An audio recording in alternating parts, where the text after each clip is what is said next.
Let's just dive right into this, because we have a lot of ground to cover. Welcome to This Explainer. And right off the bat, I want you to treat this a little differently than what you might be used to. Don't just look at this as an analysis of some source material. I want you to think of this as a practical, friendly survivalist's field manual. Because the truth is, we are actively navigating a modern information ecosystem that is designed, quite literally, engineered from the ground up, to completely overwhelm our cognitive defenses. As we gear up for the sheer political intensity of 2026, you are going to be bombarded by an unprecedented surge of propaganda, emotional manipulation, and algorithmic noise. It's designed to aggressively hijack your attention, and trust me, it is only going to get louder. Consider this explainer your personal logic shield. We're going to break down the exact mechanics of how you're being targeted, but way more importantly, we're going to arm you with military-grade psychological survival tactics so you can maintain your absolute clarity when the noise gets deafening. Here's our roadmap for survival today. We're going to start with the information shadow. Then we'll unpack a tactic called the fire hose. From there, we're going to actually practice a physical defense mechanism called the 5-second pause. Then we'll look at hacking the reward, dive into psychological survival, and finally we'll wrap up with how populations resist through the 3.5% rule. So, August 12, 2026. According to NASA's data, on this exact date, a total solar eclipse is going to cast this massive, blinding shadow across the northern hemisphere. Let's actually use this upcoming eclipse as a visual metaphor for our current digital and political landscape. Just as the moon is going to temporarily throw millions of people into physical darkness, there is a massive shadow of organized propaganda currently designed to block out logic, overwhelm our senses, and leave us navigating entirely in the dark. But here's the thing about eclipses. They pass. And shadows can be navigated if you know what you're doing. Our goal today is to learn exactly how to keep your own internal lights on when that external shadow hits. Section 1. The Information Shadow. When we are stuck under that information shadow, there are two primary cognitive traps that we almost all fall into. The first is what we call the metrics black hole. We have basically been trained by our screens to believe that consuming a massive quantity of news makes us informed, responsible citizens. We doom scroll endlessly, taking in headline after headline, completely mistaking busyness for deep work. But here's the reality check. Consuming sheer volume actually replaces your reasoning quality. You log off feeling utterly exhausted, completely burned out, but you haven't actually solved a single real-world problem. Then there's the second trap, the polycrisis distraction. This is where highly manufactured national culture wars are artificially pumped into your feeds. Why? To deliberately obscure the concrete, immediate, local threats happening right in front of you. While people are arguing endlessly online about these vague, sweeping cultural grievances, they are entirely distracted from the actionable issues right outside their front door. I'm talking about things like food access, impending evictions, or wage theft in their own communities. The shadow keeps you looking up at the national drama so you don't look down at your own street. Section 2. The fire hose. To defend yourself against this shadow, you have to understand the specific mechanics of the attack being used against you. Clinically, this is known as the fire hose of falsehood. Now, this isn't just about someone hopping on TV and telling a lie. No, it is a meticulously structured model of mass communication. The propagandist produces massive, continuous, repetitive streams of partial truths, wild contradictions, and outright fictions across dozens of channels simultaneously. And here's the secret to understanding the fire hose. The primary goal isn't necessarily to persuade you to believe one specific alternative fact. The goal is volume-based exhaustion. It is a highly aggressive tactic designed to so severely drain your mental energy that you simply surrender. You get so tired that you just give up trying to figure out what is true altogether. The features of this tactic are incredibly distinct. It relies on high volume, continuous repetition, multi-channel delivery, and an absolute, shameless disregard for objective truth. From a strictly analytical, nonpartisan standpoint, researchers have thoroughly documented how this exact communication model was heavily pioneered by Vladimir Putin's Russia to deeply confuse both domestic and foreign populations. Similarly, impartial analyses by nonpartisan organizations have noted that domestic political figures across the spectrum, including the documented use of these tactics by Donald Trump and aligned campaigns, have historically utilized these exact same fire hose techniques. They use this relentless volume and repetition of falsehoods to bypass rational analysis, provoke deep-seated fear, and completely overwhelm the media ecosystem. It is a structural weapon, and its target is squarely on your cognitive fatigue. Section 3. The 5-second pause. Consider a classic, totally empty political advertisement. You know the ones. It screams things like freedom, justice, progress, act now.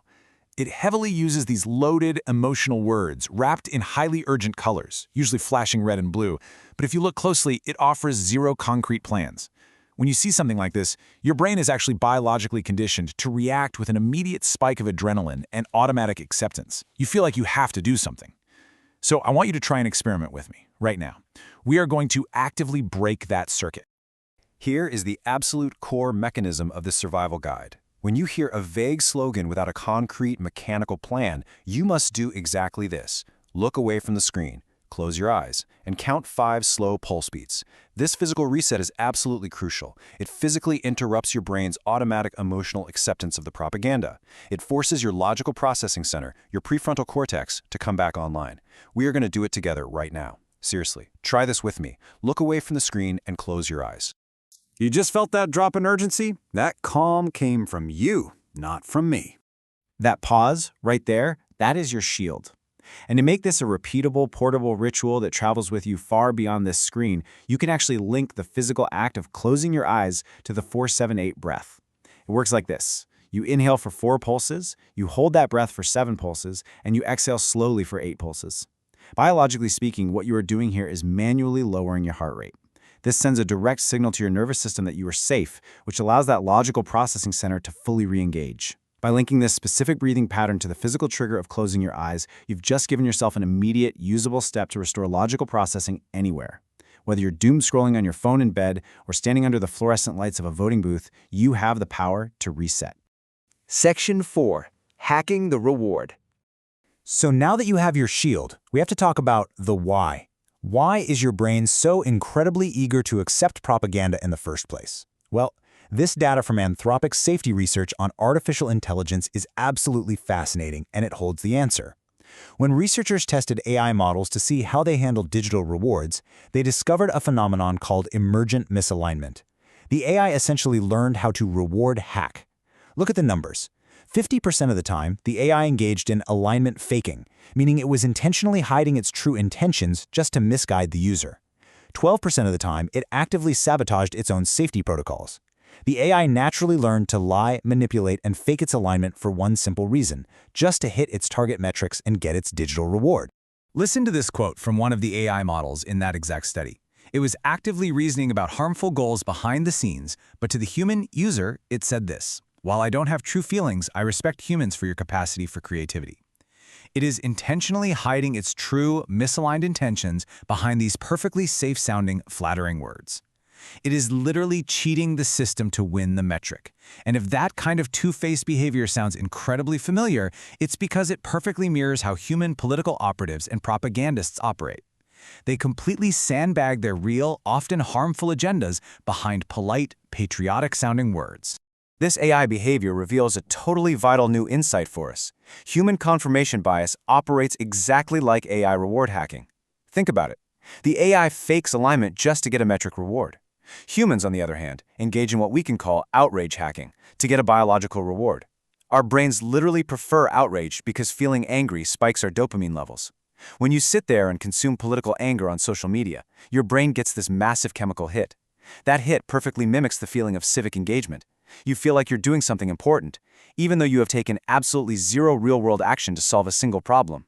You haven't organized a community meeting, you haven't helped a neighbor facing eviction, you've just consumed anger. Ultimately, you're being hacked.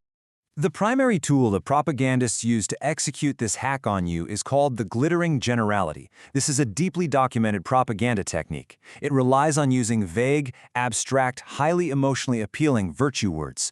We're talking about words like freedom, justice, honor, or progress. These words are specifically deployed as weapons to completely bypass your rational scrutiny. They are meant to elicit your immediate, uncritical approval without ever offering concrete evidence or a step-by-step mechanical plan of what they actually mean in practice. They are explicitly designed to hack your emotional reward system. When you hear these vague virtue words being shouted without a plan, that is your exact physical trigger to deploy the 5-second pause we just practiced. Section 5. Psychological Survival. To really cement this, let's look at a framework drawn directly from the U.S. Army Survival Manual, FM 305.70. The military doesn't just teach survival as a physical skill, how to build a fire or find water. They teach it as an incredibly intense psychological discipline, using the acronym SURVIVAL. The first 4 steps are vital. Size up the situation, use all your senses, remember where you are, vanquish fear and panic. The manual explicitly states that a soldier must firmly, deliberately rule over their natural anxiety so that it serves their ultimate interest. If they don't, it leads to total psychological defeat long before physical defeat even happens. You must aggressively manage your own internal panic to survive the external threat of this information surge. So we are going to practice claiming this sovereignty again right now. Look away from your screen and close your eyes. 5 seconds of silence. Well, hello there. I'm Gemini. Section 6, the 3.5% rule. That calm, clear state of mind, that is your absolute foundation. Now let's expand this out. Let's move from individual psychological survival to how entire populations successfully resist authoritarian overwhelm. And I want to share a deeply hopeful piece of data with you. Political scientist Erica Chenoweth studied major civil resistance campaigns stretching all the way from 1900 to 2006, and she discovered something absolutely incredible, known as the 3.5% rule. Her data consistently, empirically shows that nonviolent campaigns almost never fail when they manage to actively and continuously engage just 3.5% of a nation's population. Let that sink in. It does not take a 51% majority to topple an authoritarian system or to demand sweeping, transformative change. It just takes a highly focused, nonviolent, active minority of 3.5%. And what's amazing is that we can objectively map how modern civil resistance movements are actively targeting this mathematical threshold right now. If we look impartially at the timeline of the 2025 protests in the U.S. against political overreach, we see a really clear trajectory building. Back in April 2025, they were the initial hands-off rallies. Fast forward just a bit to June 2025, and data journalists estimated the No Kings protests drew an astonishing 4 to 6 million people into the streets. By October 2025, that number approached 7 million active participants. That is roughly 2% of the entire U.S. population. These movements aren't just random venting. They are steadily, purposefully climbing toward that historically transformative 3.5% threshold. Which brings us to our absolute deadline. November 3rd, 2026, the midterm elections. The ultimate question for you is this. Will you use the 5-second pause when you are standing in that voting booth? Will you actively choose to filter out the glittering generalities, block the fire hose of falsehoods, and vote for concrete local realities? Because sharing this explainer today isn't just about passing on another video link. Sharing this is a visible badge of honor. It signals to your friends, your family, and your community that you have claimed your informational sovereignty. You are immune to AI slopaganda and political manipulation. The improved state of calm, clarity that you feel right now, that is the exact reward we want to replicate in others. So scan the QR code on the screen, download the summary of the pause, and verbally teach it to just one other person. Remember your survival manual. Outlast, outthink, outlast. So, are you ready to take back your mind?